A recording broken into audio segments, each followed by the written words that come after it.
함께 기도하겠습니다.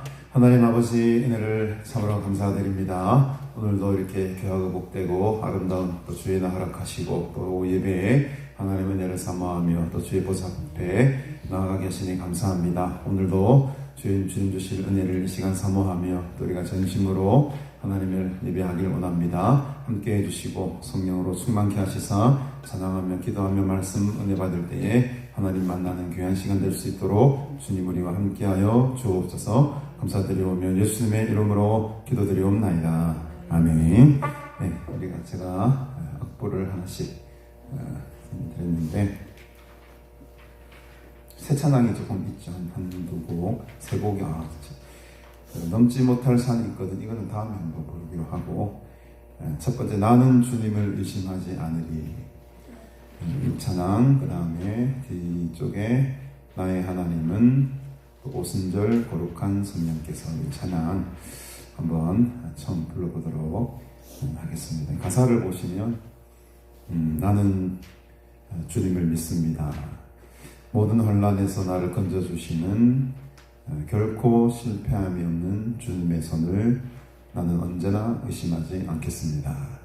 주님 의심하지 마시고 주님 믿음으로 이 찬양의 고백이 오늘 우리의 신앙의 고백이 되기를 바랍니다. 처음 불러보시면 있지만 천천히 따라 부르시면 또 잘 따라 부르실 수가 있습니다. 우리 한번 불러보실까요? 나는 주님을 의심하지 않으리.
내가 지쳐진 곳에 울지어도 모든 희망이 산산조각 나더라도 나는 주님을 믿습니다 외치니 나의 아버지를 믿으리. 모든 환난에서 나를 얹어주시네. 결코 실패함이 없는 주님의 손을 나는 언제나 의심하지 않으리. 오직 주님만 믿으리. 오랜 가뭄에 땅이 갈라지고 어느 식물이 말라질더라도 나는 주님을 의심하지 않으리. 오직 주님만 믿으리. 오랜 가뭄에 땅이 갈라지고 어느 식물이 말라질더라도 나는 주님을 의심하지 않으리. 오직 주님만 믿으리. 소중한 것이 한순간에 사라져도 모든 소망이 사라질라 할지라도 나는 주님을 믿습니다 외치니 나의 아버지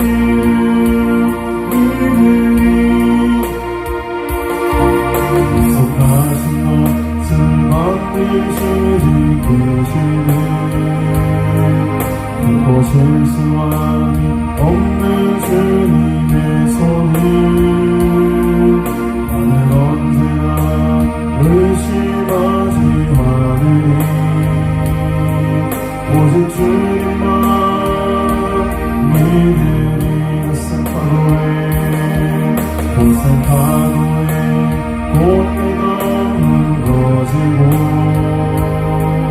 옷이 찢어져 난파할지라도 나는 주님을 의심하지 않으리 오직 주님만 믿으리 내가 찢어진 꽃 때문에 울지라도 모든 희망이 산산조각나더라도 나는 주님을 믿음이라 외치리 나의 아버지를 믿으리 모든 하나님에서 나를 멈춰주시네 그리고 실패함이 없는 주님의 손을 나는 언제나 의심하지 않으리 오직 주님만 믿으리 오래 가문에 땅이 갈라지고 모든 식물이 말라지더라도 나는 주님을 의심하지 않으리 오직 주님만 믿으리 아멘 소중한 것이 한순간에 사라져도 모든 소망이 사라진다 할지라도 나는 주님을 믿습니다 외치리 나의 아버지를 믿으리 약속하신 것을 반드시 지키시네 결코 실수함이 없는 주의 손을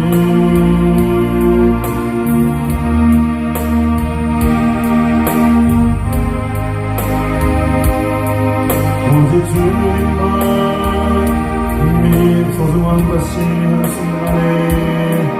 소중한 것이 한순간에 사라져도 모든 소망이 사라진다 할지라도 나는 주님을 믿습니다 외치리 나의 아버지를 믿으리 약속하신 것을 반드시 지키시네 결코 실수함이 없는 주님의 손을 나는 언제나 의심하지 않으리 오직 주님만 믿으리 모든 환난에서 나를 얹어주시네 결코 실패함이 없는 주님의 손을 나는 언제나 의심하지 않으리 오직 주님만 믿으리 약속하신 것을 반드시 지키시네 결코 실수함이 없는 주님의 손을 나는 언제나 의심하지 않으리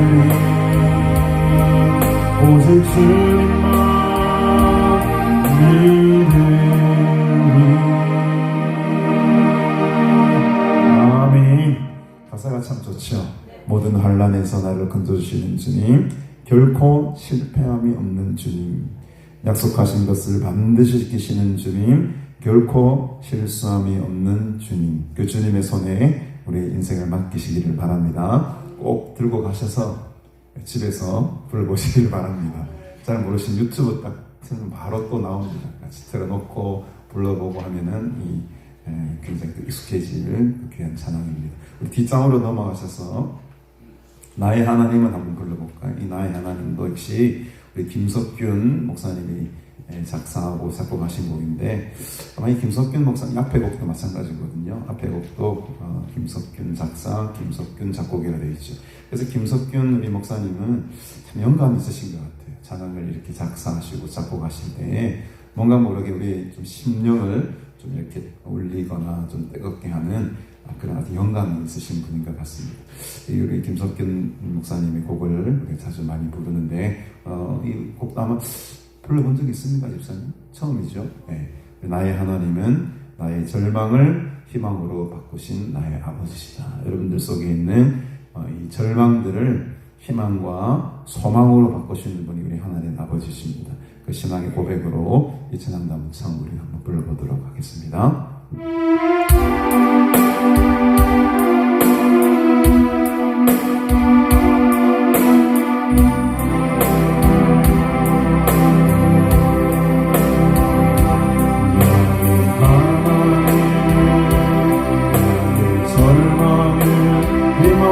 바꾸신 나의 아버지, 나의 하나님은 나의 실패를 성공으로 바꾸신 나의 아버지, 나의 하나님은 나의 고난을 축복으로 바꾸신 나의 아버지,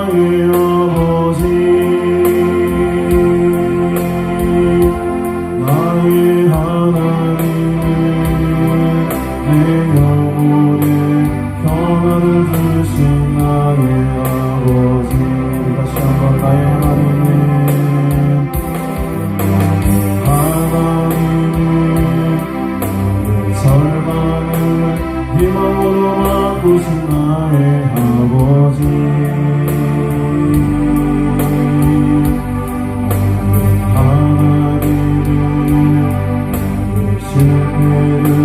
성공으로 바꾸신 나의 아버지, 나의 하나님, 나의 고난을 축복으로 바꾸신 나의 아버지, 나의 하나님은 내 영혼에 평안을 주신 나의 아버지, 나의 하나님은 내 삶의 해답이신 나의 아버지, 나의 하나님은 내 인생을 책임지시는 나의 아버지, 나의 하나님은 나를 행복하게 만드시는 나의 아버지, 나를 변함없이 도우시는 언제나 동일하신 나의 아버지,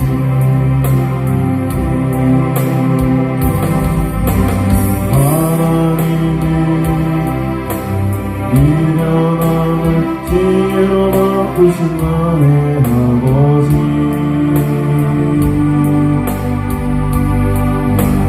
나의 하나님은 연약함을 능력으로 바꾸신 나의 아버지, 나의 하나님은 나의 슬픔을 기쁨으로 바꾸신 나의 아버지, 나의 하나님은 내 영혼에 안식을 주신 나의 아버지, 나의 하나님은 내 삶의 해답이신 나의 아버지 나의 하나님은 내 인생을 책임지신 나의 아버지 나의 하나님은 나를 행복하게 만드시는 나의 아버지 나를 변함없이 도우시는 언제나 동일하신 나의 아버지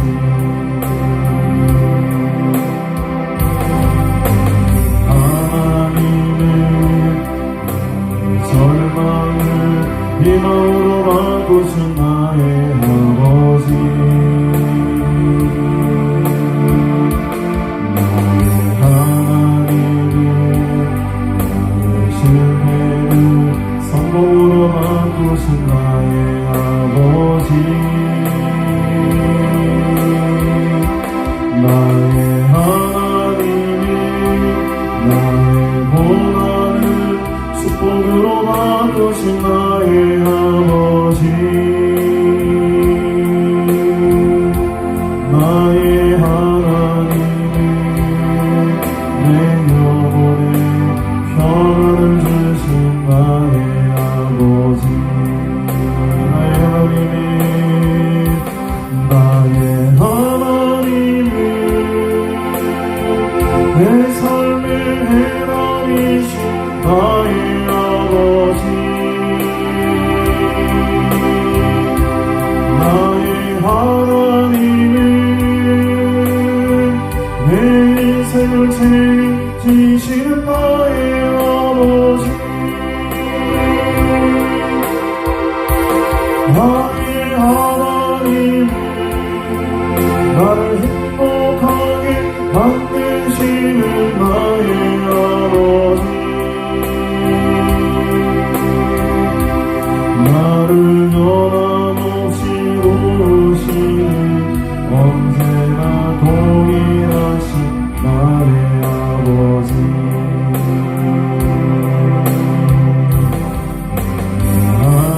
하나님은 미련함을 지혜로 바꾸신 나의 아버지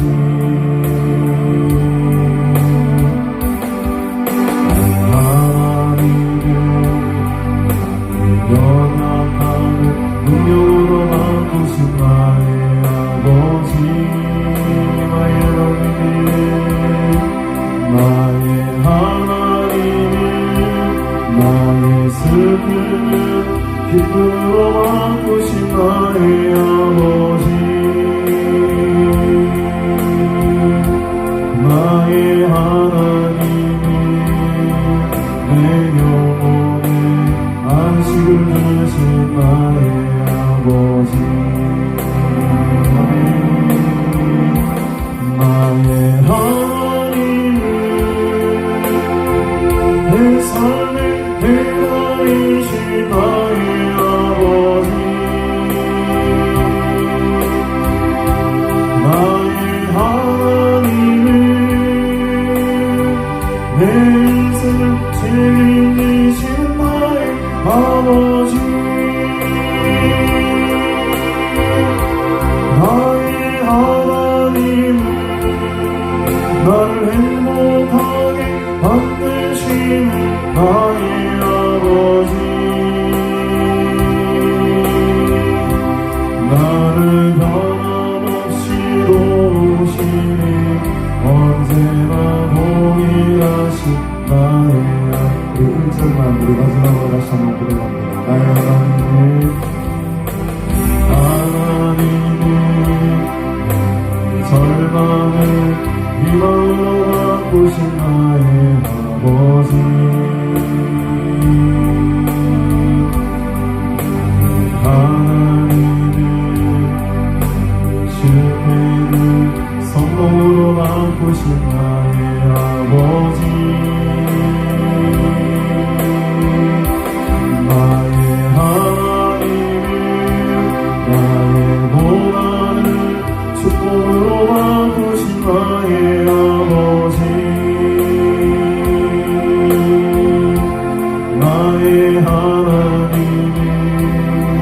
내 영혼에 평안을 주신 나의 아버지,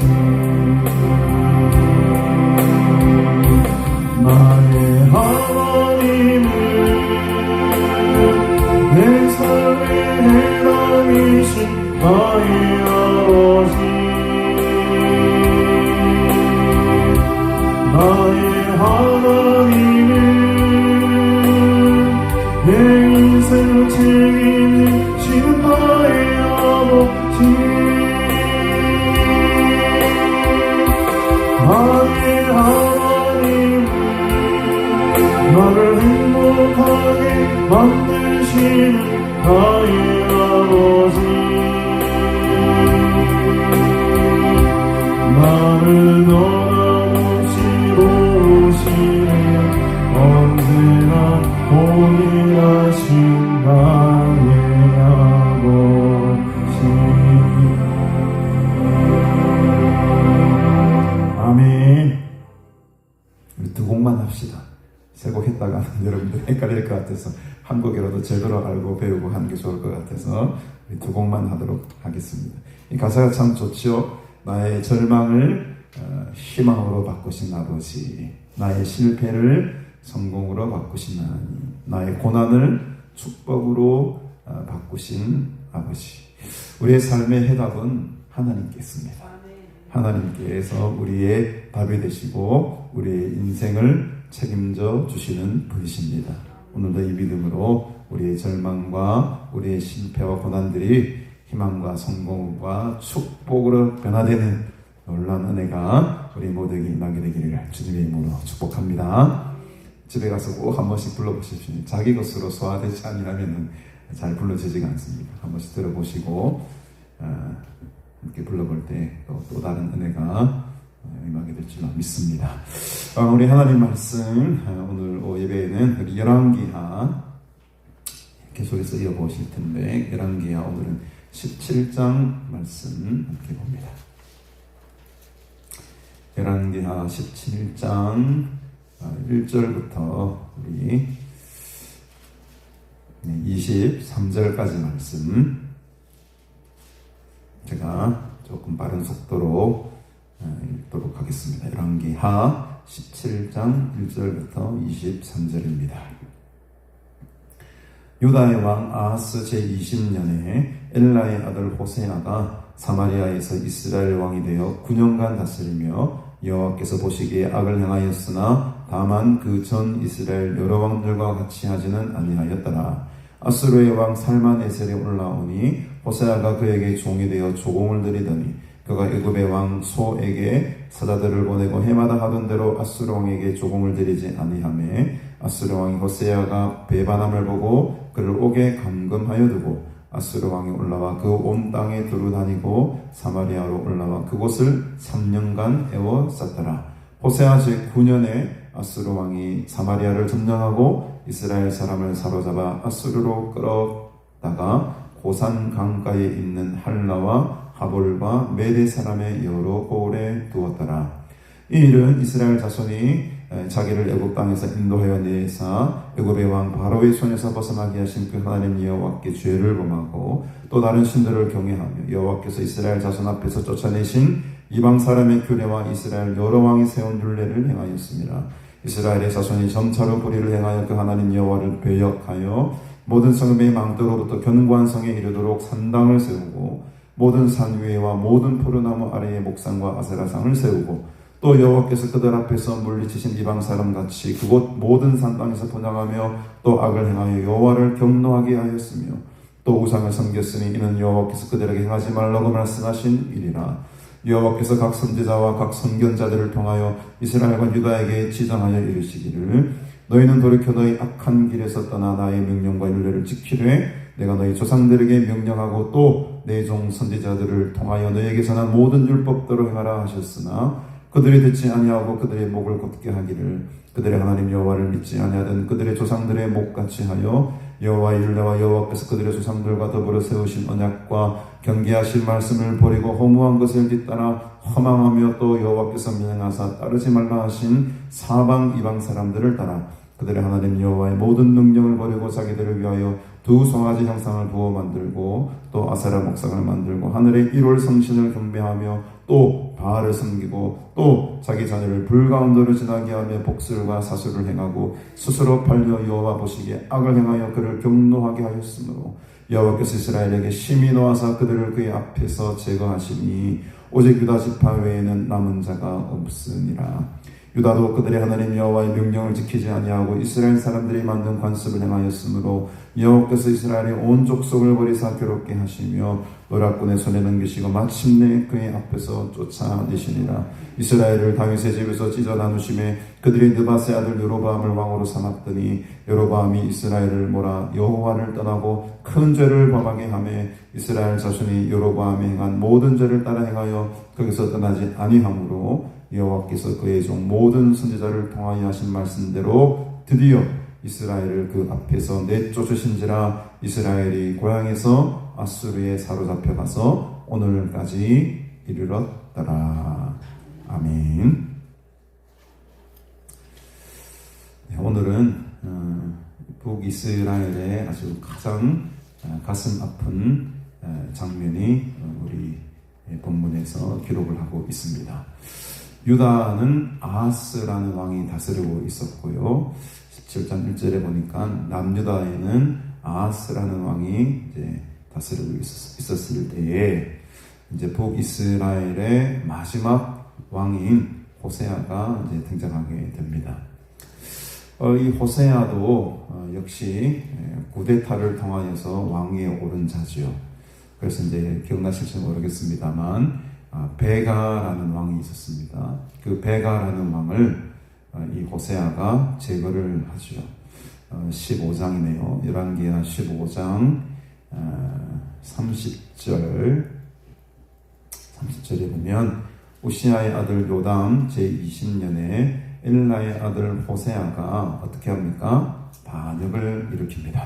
반역을 일으켜서 원래의 왕이었던 르말라의 아들 베가를 쳐서 죽이고 자기가 왕이 되죠. 그래서 이 호세아도 이 북이스라엘의 마지막 왕이었지만 이렇게 구테타로 반역을 함으로써 왕위에 오른 자였다라는 것입니다. 근데 이 호세아의 평가를 한번 보십시다. 9년을 다스리네요. 이스라엘 왕이 되어서 9년을 다스리는데 2절에 보니까 여호와께서 보시기에 악을 행하였는데 다만 그 전 이스라엘 여러 왕들과 같이 하지는 아니하였다라고 합니다. 호세아는 악을 행하였긴 했지만 그 앞선 다른 이스라엘의 왕들과 같지는 않았다라는 평가를 받고 있습니다. 그래서 이 다른 왕들은 뭐 금송아지 우상 뒤에 쭉 나오지 않습니까? 금송아지 우상 그리고 뭐 많은 아세라 목상이라든지 이런 것들 산당을 세우고 거기에 예배를 드리고 그렇게 했지만 이 호세아는 그렇게 했다라는 기록은 나와 있지 않아요. 다만 이 호세아의 잘못이라고 한다면 바로 그 뒤에 3절 이하에 나오는 약간 어떻게 보면 외교적인 실수를 했다. 그러니까 하나님을 의지하지 않고 계속해서 지금 세상을 의지하는 모습이 이 호세아의 모습 속에 드러나게 됩니다. 3절에 보니까 아수르의 왕이었던 그 살만 에셀이라는 왕이 있었습니다. 이 살만 에셀이라는 왕, 사실 역사적으로 보면 살만 에셀 5세입니다. 정확하게 하면 살만 에셀 5세. 우리 성경에는 살만 에셀로 기록되어 있지만 그 살만 에셀의 왕들이 많이 있거든요. 근데 그 중에 5세, 살만 에셀 5세라는 그 왕의 이름을 가진 자가 이스라엘을 침공해 옵니다. 아수르의 왕 살만 에셀이 올라오니 호세아가 그에게 무엇이 되어버립니까? 종이 되어버리죠. 왜? 아수르는 막대한 나라였고 특별히 이 살만 에셀 5세가 통치하던 때는 아수르 제국의 가장 어떻게 보면 부흥기였다라고 할 수 있습니다. 가장 강대한 때였어요. 그러니까 많은 나라들이 이 아수르의 고개를 숙일 수밖에 없는 그런 상황이었습니다. 호세아도 예외가 아니었죠. 특별히 호세아 때 많은 나라의 어지러움이 있지 않습니까? 반역을 해서 나라를 차지하게 되었으니까 얼마나 그 성세가 어지럽겠습니까? 근데 이게 강대한 아수르가 쳐들어오니까 어쩔 수 없이 종이 되어서 조공을 드리게 되지요. 여기서 계속 조공을 드렸으면은 그냥 무난하게 그냥 왕으로서 이렇게 지낼 수는 있었을 텐데, 사설에 보면 여기 이제 호세아가 약간 실수했던 이제 부분이 나오게 됩니다. 호세아 어떻게 합니까? 그가 애굽의 왕 누구에게, 이게 이제 걸어다니는 소가 아니고 이름이 소입니다. 이름이 소예요. 좀 특별히 이름이 좀 특이해서 하죠. 이집트 애굽의 왕이었던 소라는 이름을 가지고 있던 왕에게 사자들을 신하들을 보내가지고 해마다 하던 대로 아스르 왕에게 조공을 드리지 않게 됩니다. 이 의미는 뭡니까, 여러분? 내가 애굽을 의지할 테니까 애굽 우리를 좀 도와주십시오. 그러면은 우리가 아수르를 대적하는 최선방에 서겠습니다. 애굽 입장에서도 아수르가 거대한 제국으로 지금 발전이 되고 있으니까 애굽이 견제가 되겠지요. 근데 애굽과 그 아수르의 중간에 어떤 나라가 끼어 있습니까? 북이스라엘이 끼어 있어야 되는 거죠. 그러니까 이제 애굽의 입장에서도 북이스라엘을 이렇게 지원해주면은 그 위에 있는 아수르 제국이 이제 쳐들어 내리지 못할 수 있는 1차 방어벽이 되는 거예요. 그래서 애굽이 이 호세아 왕의 요청을 받아들이고 애굽의 편이 되었습니다. 이게 북이스라엘 편이 되었습니다. 그러니까 호세아가 자신만만해가지고 딱 끊어버리는 거예요. 살만 이스라엘에게 보냈던 그 조공들을 딱 끊어버리는 거예요. 호세아가 배반하였다. 그러니까 그 당시에도 이 나라 가운데에 친아수르파 신화가 있었고 또 한쪽은 친애굽파가 있었다. 그러니까 우리나라도 지금 이 문제 때문에 많이 복잡하잖아요. 친중파, 무슨 친미파 뭐 이래가지고 지금 아주 이 어떻게 보면 이스라엘 상황이 우리 상황하고 너무 비슷한 것 같아요. 미국 입장에서도 우리를 포기할 수가 없죠. 우리가 딱 버티고 있으니까 중국과 북한과 러시아가 우리를 통해서 압박을 받고 내려오지를 못하는 거잖아요. 일본도 지금 우리가 상당히 필요한 나라. 우리가 만약에 넘어가 버리면은 일본도 막 그냥 잡아먹히기가 엄청 좋은 상황이 돼버리는 거죠. 그러니까 미국 입장에서도 안 도와줄 수가 없어요, 우리나라를. 최후이 어떻게 보면 방어선이고 보루선이네. 계속 지원을 하는 거죠. 근데 우리나라 입장은 어떻습니까? 어떤 사람들은 친중파가 많잖아요. 친애국파가 있었듯이 계속 친중을 하게 되고 그쪽으로 기울게 되면은 제가 볼 때는 이 북이스라엘이 이렇게 망하게 된 것처럼 이 나라도 망하게 될 것이다. 근데 잘못 판단한 거죠. 호세아가 친애국파로 갈 게 아니고 어디로 돌아서야 됩니까? 아수르에게 일단 조공을 바치고 봐야 돼. 이게 지금 살 길이라. 근데 이 살 길을 놓아버리고 친애국파로 정책을 돌리게 되면서 누구의 화를 사게 됩니까? 아수르 왕의 화를 사게 되는 거예요. 사절에 보니까 아수르 왕이 호세아가 배반함을 보고 열받은 거예요. 이거 빨아요. 우리한테 조공을 바치다가 저게 애굽에게 기대고 우리에게 기대지 않네 라고 하면서 조공 받았으면 그냥 그 나라로 독립된 나라로 그냥 이렇게 봐줬을 텐데 괜히 어떻게 보면 잠자는 사자의 코털을 건드려 버리는 거죠. 열받아 버리는 거예요. 그래가지고 배반함을 보고 이 왕을 옥에 가두어 버립니다. 그리고 이 가두는 것으로 끝나는 것이 아니고 5절에 보니까 아수르 왕이 올라와. 근데 이때 아수르 왕은 살만에셀 왕이 아니에요. 이제 이게 옥에 가둔 것은 살만에셀 왕이었지만 역사적으로 보면은 호세아를 옥에 가두고 나서 이 살만에셀 왕이 죽어버립니다. 왜냐하면 그 동생이었던 사르곤이라는 이 사람이 형을 죽여버려요. 살만에셀을 죽여버리고 동생 사르곤이라는 자가 자기가 왕이 됩니다. 어떤 역사적 그림인지 아시겠죠? 그래서 5절에 나오는 이 아수르 왕은 살만에셀 왕이 아니고 살만에셀의 동생이었던 사르곤 왕이다. 사르곤, 정확하게 말하면 사르곤 2세. 이 사르곤 2세라는 왕이 이제 자기가 왕이 됐잖아요. 큰 업적을 하나 남기게 되잖아요. 어떻게든지 이 정권이 바뀌거나 새로 왕이 되면은 뭔가 하나를 이루어내야 돼. 그래야지 리더십이라든지 이 통치력이 확 생겨버리는 거예요. 그래서 이 사르곤 2세가 나 뭘 가지고 내 업적을 한번 나타내 보일까?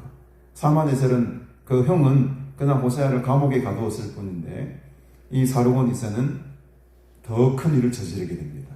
그 일이 뭐겠습니까? 사마리아의 함락이에요. 사마리아를 함락시켜서 북이스라엘을 확 잡아먹어버리면 내 통치력이, 내 이 왕권이 확 살아나겠구나, 이런 생각을 가지고 쳐들어갑니다. 온 땅에 두루다니면서 사마리아로 올라와 그곳을 몇 년간이나, 3년간이나, 무려 3년간이나 이 사마리아 성을 차지하기 위해서 싸움판을 벌이는데, 이 사마리아 성을 지키기 위해서 북이스라엘 사람들이 처절하게 버팁니다. 여러분, 한 전쟁에서 3년을 버티는 거, 3개월 버티는 거 힘들 거예요. 근데 3년을 버팁니다. 저기 옛날 옛적에 두로라는 나라가 있었어요. 두로는 섬나라입니다. 두로라는 섬나라인데, 이 두로라는 나라를 점령하기 위해서 무려 거의 한 34년이라는 시간을 보냈다고 성경은 기록합니다. 왜? 이 두로가 섬이었기 때문에 육지에서 섬으로 가려고 하는데 이 내륙의 군사들이 배가 없잖아요. 그러니까 어떻게 하냐면은 이 섬을 차지하기 위해서 뭘 놓겠습니까? 이 바다를 메워버려요. 그 바다를 메우고 육지로 만드는데 무려 10년 이상의 시간이 걸리는 거예요. 그 요새, 그 두로라는 이 성을, 섬과 같은 요새를 함락시키기 위해서 13년, 14년이라는 시간을 겪으면서 이제 점령을 시키거든요. 그게 이제 바벨론이라는 나라, 그렇게 느부갓네살이 그렇게 나중에 합니다. 이미 이제 그때는 북이스라엘은 다 멸망하고 남유다를 집어삼키기 위해서 이제 내려갈 때 두로라는 시또 역시 같이 멸망을 시키게 되는데, 이 두로라는 시를 함락시키기 위해서 13년, 14년이라는 엄청난 시간을 보내게 됩니다. 아무리 그 큰 제국이라 할지라도 그 성을 점령하기 그렇게 어려웠던 거지요. 근데 사마리아 성도 못지 않았다는 겁니다. 육지에서 여러분 3년간 버틴 것은 거의 그 도로가 한 10년 뱉은 거는 버금가는 겁니다. 안 그렇겠습니까, 여러분? 거기는 바다를 메우는데 시간이 많이 걸렸잖아요. 요새와도 같은. 근데 이것은 육지에 있는 성입니다. 사마리아 성. 근데 3년간이나 이 호세아가 버텼다는 것은 그만큼 치열한 전쟁이었다는 거죠. 결국 그런데 어떻게 됩니까? 이 3년이 지난 후에 결국 이 사로곤 왕에 의해서 끈질긴 저항에도 불구하고 결국 북이스라엘이 완전히 멸망을 당하게 됩니다. 6절에 보니까 호세아 제9년에 아수르 왕, 여기는 사로곤입니다. 아수르 왕이 사마리아를 점령하고 이스라엘 사람을 사로잡아 아수르로 끌고 갑니다. 이게 북이스라엘의 이제 아주 마지막 비참한 모습이죠. 끌고 가서 고산 강가에 있는 할라라는 지역과 하볼이라는 지역, 메대 사람의 여러 골에 막 흩어버리는 거죠. 북이스라엘의 아주 비참한 마지막 모습이 이런 모습으로 끝나게 됩니다. 그래서 이 사르곤 2세는 이렇게 포로를 많이 잡아가다가 어떤 식으로 이용했느냐, 역사가에 따르면 군대를 조직하고 용병으로 썼다. 요즘 북한 군인들이 러시아 우크라이나 전쟁에 팔려나가지 않습니까? 수많은 젊은 병사들이 죽어나가고 있는 그런 용도로 이 북이스라엘 사람들을 잡아가다가 용병을 쓰고 그랬다는 것이요. 얼마나 지금 비참하게 된 형편입니까, 여러분? 그리고 이 북이스라엘을 멸망시킨 다음에 다메섹, 다마스쿠스, 지금의 시리아죠. 그곳뿐만 아니고 여러 지역을 아시리아가 뺏어 버리게 됩니다. 그 전에는 사실 바벨론 제국이라는 제국이 있었고 그 바벨론 제국을 이 아수르 제국이 삼켜버리시죠. 그러고 나서 이 아수르 제국을 다시 누가 또 멸망시킵니까? 바벨론이 또 이겨요. 그래서 뒤에 나오는 바벨론 우리가 통상 무슨 바벨론? 신바벨론이라 부르는 거예요. 신바벨론. 원래 아수르가 통치하기 전에 그 지역은 바벨론 이미 통치하고 있었던 지역입니다. 근데 아수르 제국이 워낙 강성해지니까 그 바벨론을 폐망시켜버리죠. 그러나 그 바벨론 제국의 또 후손들이 다시금 바벨론 제국을 세웁니다. 그게 신바벨론이에요. 그래서 정확하게 말하면 남유다는 신바벨론 제국의 멸망을 당하게 되는 겁니다. 그걸 역사적 흐름으로 여러분 좀 기억해 주시면 되겠고, 그래서 이 아시리아 제국이 아주 강대한 나라가 되었고, 그 당시 원래 수도는 우리가 잘 알고 있는 니느웨 들어보셨죠? 니느웨가 그 당시의 수도였는데 이 사르곤 왕이 니느웨 대신에 또 다른 큰 도시, 좀 어렵지만 제가 한번 읽어보겠습니다. 드루시아루킨. 어렵네, 발음이. 보고 읽지 못하면 외우지 못할 것 같아요. 드루시아루킨. 이 뜻은 사르곤의 도시. 사르곤의, 자기 이름을 따가지고 사르곤의 도시라는 큰 수도를 다시 건설하게 됩니다. 그 수도 건설, 도시 건설을 하는데 이 많은 포로들을 데리고 와서 거기 노역을 시켜버리는 거예요. 그러니까 참 비참하죠. 멸망당하고 포로로 잡혀가면 여러분, 이렇게 용병으로 팔려가고 군인으로 팔려가고 노예로 팔려가고 일꾼으로 팔려가고 종살이를 하는 겁니다. 여러분. 이 대한민국이 여러분 우리의 주권을 지키지 못하면 여러분 종살이로 팔려가는 거예요. 여러분, 우리의 자녀들이 종살이하다는 겁니다. 여러분, 이 보통 문제가 아닙니다. 심각성을 여러분 좀 느끼시기를 바랍니다. 이 대한민국 땅에 있는 이 자유와 주권이 얼마나 소중한 것이고 귀한 것인지를 우리는 성경을 보면 알 수가 있어야 됩니다. 포로로 잡혀가고 나라가 빼앗겨버리면 비참한 현실을 맞이하게 되는 거예요. 우리의 자녀들이 다른 나라의 용병으로 팔려간다. 다른 나라의 부역자가 된다. 노동자가 된다. 노동자가 비하는 것이 아니고 종이 노예가 된다니까요, 여러분. 지금 북이스라엘 형편이 그 호세아를 마지막 왕으로 해서 지금 완전히 끊어지는 거예요. 이제 7절부터 23절까지가 어떤 내용입니까? 제가 쭉 읽어봤지만 설교할 필요가 없어요. 쭉 읽어보면 왜 이스라엘이, 북이스라엘이 이렇게 멸망당하고 사라지고 수치를 당할 수밖에 없었던가에 대한 이야기들이 쭉 기록이 됩니다. 대표적으로 가장 큰 죄가 뭡니까, 여러분?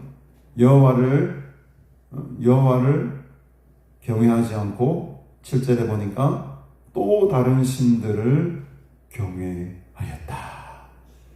또 다른 신들을 경외한, 이게 가장 큰 문제였습니다. 이방 사람이 세운 법과 규례들을 지키고요. 이방 사람들의 우상을 데리고 와서 10절에 보니까 목상과 아셀의 상을 세우고 11절에도 보니까 이방 사람같이 모든 산당에 분향을 하고 우상을 섬기고 여호와께서 그들에게 행하지 말라고 하신 그 일들을 솔선수범하여 행하였다. 이게 가장 큰 원인입니다.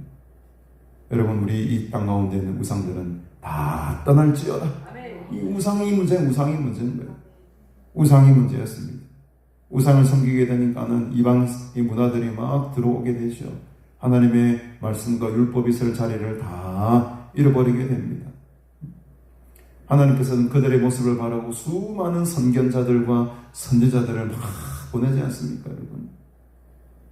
13절에 여호와께서 각 선지자와 각 선견자를 통하여 이스라엘과 유다에게 지정하여 이르시기를 에스겔, 예레미야, 이사야, 호세야, 요엘, 아모스, 미가, 이런 선지자들을 얼마나, 그 외에도 얼마나 많은 선지자들을 순간순간마다 위기 때마다 보내주셨습니까? 돌이켜라. 너희는 돌이켜 너희 악한 길에서 떠나 나의 명령과 율례를 지켜라. 13절. 내가 너희 조상들에게 명령하고 또 내 종 선지자들을 통하여 너에게 전한 모든 율법대로 행하라. 수많은 선지자들을 통하여 경고의 메시지를 주셨음에도 불구하고 이들이 어떤 모습을 보입니까? 14절에 그들이 듣지 아니하였다. 그들의 목을 곧게 하였다. 목이 곧으니까 하나님 목을 빡 부술 수밖에 없지. 박살낼 수밖에 없지. 여러분, 하나님 말씀 앞에 우리의 머리를 숙이시기를 바랍니다. 이 말씀을 들으셔야 됩니다. 듣고 그 말씀대로 순종함으로 행하는 것이 복인데 이 이스라엘 사람들이 그러지 못했다는 것입니다. 15절에도 그런 말씀들이 계속 나오지 않습니까? 특별히 그들의 조상과 더불어 세우신 언약과 경계하신 말씀을 버려버립니다. 그리고 허무한 것을 뒤따라 허망하며 또 여호와께서 명령하사 따르지 말라 하신 사방 이방 사람들을 따라 그들의 하나님 여호와의 모든 명령을 버리고 자기들을 위하여 두 송아지 형상을 부어 만들고 하늘의 일월 성신을 경배하고 바알을 섬겼다. 허무한 것을 뒤따라. 이 세상의 것은 다 허무한 것이죠. 그 허무한 것을 뒤따라 가지고 허망하게 행하는데 우상을 섬길 뿐만 아니고 17절에 보니까 심지어 자기 자녀를 불 가운데로 지나 자기 자녀를 제물로 드리는 몰락이라는 신이죠. 그 자녀를 제사로 제물로 드리기까지 하는 악행을 저지르고 또 복술과 사수를 행하다라는 뭡니까? 점쳤다는 말입니다. 점쳤다는 말이에요. 유명한 통계가 나와 있는데 이게 뭐 신빙성이 있는지는 모르겠습니다만 통계적으로 보면 점 보러 간 사람들이 누가 많이 보러 갑니까? 여자들이 죄송합니다. 여자들이 점을 보러 많이 가는데 그 중에서도 가장 많은 고객이 이화여대 출신들이에요. 똑똑한 사람들이 점을 더 본다는 거예요. 희한한 현상이죠, 여러분. 근데 저도 그 말이 좀 일리가 있는 게 제가 이제 한 번씩 이야기도 했었지만 제가 회사를 다닐 때 우리 회사가 좀 그래도 조금 괜찮은 회사였기 때문에 여직원들은 다 엘리트들이에요. 완전 엘리트들입니다. 연대, 고대, 성균관대, 하여튼 아주 좋은 대학 나온 친구들이 참 많았습니다. 남자들은 좀 다른 경우도 많았지만 여성들 같은 여자 직원들은요. 근데 그들이 하는 행위가 어떤 행위들인지 아십니까? 압구정동에 제가 강남에서 근무했는데 압구정동 유명한 점집들을 그들이 찾아가는 거예요. 비쌉니다. 한 번 점 보는데 20년 전인데 한 번 점 보는데 10만 원, 15만 원. 저는 뭐 점값이 잘 모릅니다. 그 정도 비싼 거 아닙니까? 안 가봐서 모르겠는데 한 번 보는데 10만 원, 15만 원씩 주고 점 보러 갑니다. 누가? 엘리트들이 보고 배우고 많이 아는 사람들이 가서 뭘 보러 보는 건지 아세요? 내가 결혼을 언제 하겠습니까? 이런 것만 물어봐요. 얼마나 이 사슬, 복술, 점을 행하는 거. 점 보는 데는 그래서 지위가 망나하죠. 그 안에 거짓된 신이 들어가면 점 보게 되어 있습니다. 왜? 세상에 내 인생이 앞에 궁금하거든. 내 인생이 어떻게 될지를 알고 싶거든요. 근데 그게 점 본다고 알아집니까, 여러분? 절대 알 수가 없는 거죠. 오직 우리의 길은 누구만 아십니까? 여호와 하나님만이 나의 앞길을 아시는 거죠. 찬양했죠. 우리 인생의 해답은 오직 하나님뿐입니다. 남편도 아니고 아들도 아니고 자녀도 아니에요. 내 답은 거기 있지 않습니다. 나의 답은 오직 하나님께 달려요. 하나님께 우리의 문제를 놓고 씨름하셔야 되는 거예요. 그때 길을 열어주시고 답을 주시는 겁니다. 오늘 그 하나님을 꼭 만나시기를 바랍니다. 세상의 것을 붙들다가 이 호세아 왕도 세상을 의지했잖아요. 하나님께 도움을 구해야지. 왜 애굽을 의지합니까? 왜 세상을 의지합니까? 그러니까 나라가 완전히 멸망당하게 되는 것을 맞이하게 되는 거죠. 불행한 것입니다, 여러분. 북이스라엘뿐만 아니고 남유다도 마찬가지였습니다. 여유가 없죠. 19절에 보니까 앞으로 유다는 한 140~50년간 더 지속이 되긴 합니다만 유다도 그들의 하나님 여호와의 명령을 지키지 아니하였다라고 19절에 말씀을 합니다. 요때 이제 왕이 남유다 쪽에서는 히스기야 왕으로 이제 바뀌게 될 때쯤이었거든요. 그러니까 제가 볼 때는 히스기야 왕이 아니었더라면 남유다도 똑같이 북이스라엘과 비슷한 시기에 그냥 멸망당했을 거예요. 근데 히스기야가 어떻게 합니까? 하나님 앞에 매달리고 기도하잖아요. 그러니 하나님께서 그 마음을 보시고 남유다는 몇 년간 140~50년간 더 지속할 수 있도록 은혜를 베풀어 주셨습니다만 그러나 이 남유다도 결코 이 북이스라엘과 별 다를 바가 없었어요. 오늘 성경에 나와 있듯이 그들도 하나님의 여호와의 명령을 지키지 아니하였다라고 기록하지 않습니까? 오늘 이 마지막 이 북이스라엘의 멸망을 마무리하면서 이스라엘이 왜 이렇게 갈라졌는지 다시 처음으로 돌아갑니다. 21절에 보니까 이스라엘을 다윗의 집에서 찢어 나누셨다. 그들의 느밧의 아들 여로보암을 왕으로 삼고 여로보암이 이스라엘을 몰아 여호와를 떠나고 큰 죄를 범하게 하셨다. 그러니까 원래는 한 나라였는데 솔로몬의 어떤 죄 때문에 여로보암 여로보암을 중심으로 한 북이스라엘. 남유다는 누구죠? 르호보암을 중심으로 하는 남유다. 이 나라가 두 개로 이렇게 찢어지지 않습니까? 지금 다시 그 최초의 나라가 분열되었을 그 처음 시점으로 다시 돌아가서 왜 이 나라가 이렇게 멸망당하게 되었는가라고 했을 때에 첫 단추가 잘못 끼워졌다. 첫 단추가 잘못 끼워졌다. 결국 나라가 찢어지니까 여로보암이 우상을 받아들이게 되고 22절에 이스라엘 자손이 여로보암이 행한 모든 죄를 따라 행하여 거기에서 떠나지 아니하였다. 여호와께서 그의 종 모든 선지자를 통하신 말씀대로 드디어 이스라엘을 그 앞에서 내쫓으신지라. 이스라엘이 고향에서 아수르에 사로잡혀가서 오늘까지 이르렀다. 여러분, 첫 단추를 잘 꿰었으면 나라가 분열되지 않았을 겁니다. 그러면은 그 하나님의 말씀 아래에서 우상이 들어올 틈도 없었을 것이고 정말 강대하고 하나님께서 원하셨던 그 이스라엘로 크게 성장할 수 있었을 거예요. 근데 그 첫 단추가 잘못 끼어버리는 거예요. 나라가 두 쪽 나버리니까는 분열되니까는 이 사단의 원어적 의미가 뭡니까? 갈라놓다 이런 말이잖아요. 이 사단은 우리를 늘 갈라놓습니다. 이 대한민국이 지금 왜 이렇게 갈라집니까? 어떻게 보면 이 사단의 역사일 수도 있어요. 영적으로 깨어 있어야 됩니다.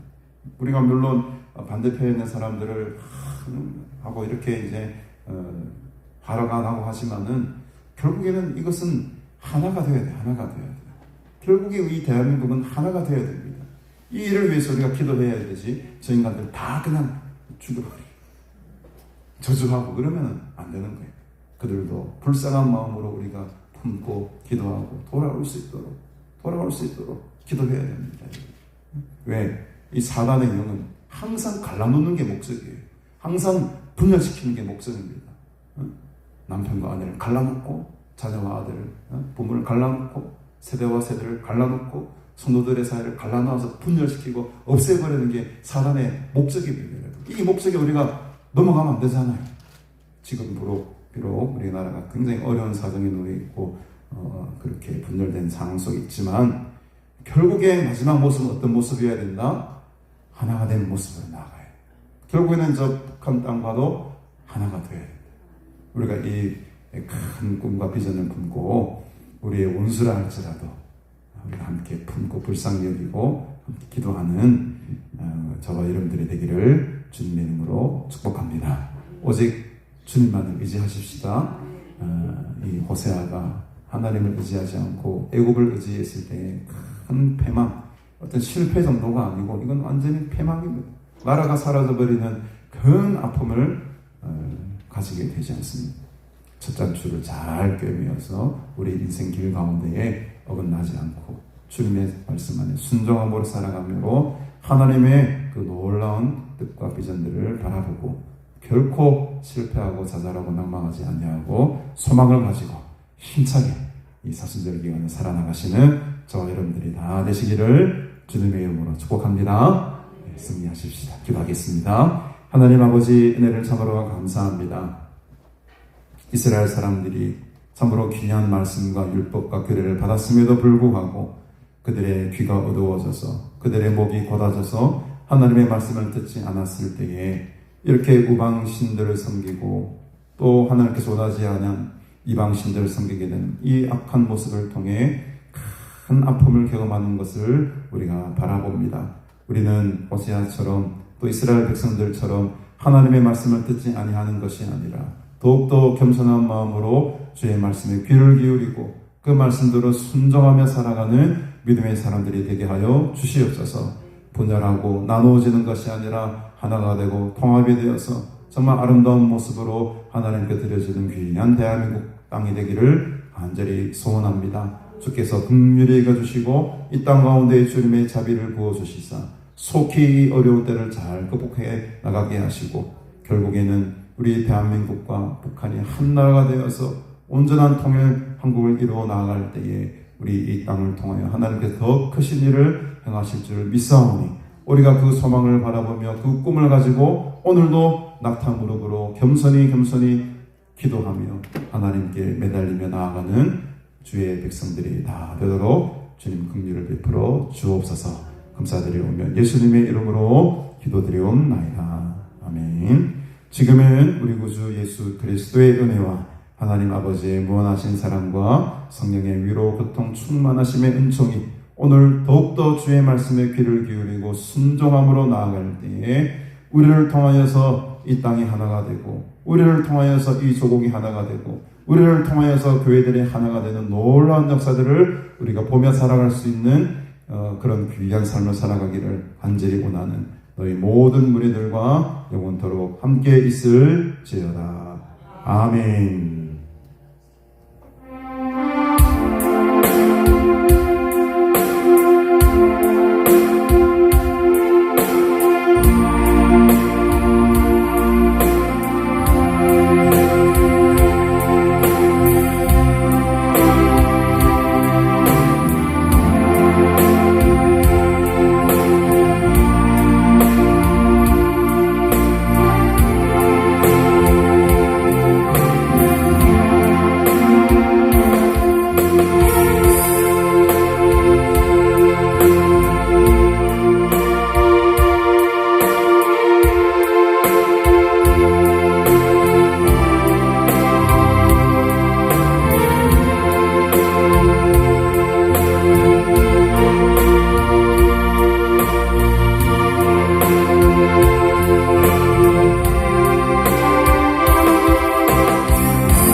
한식이지.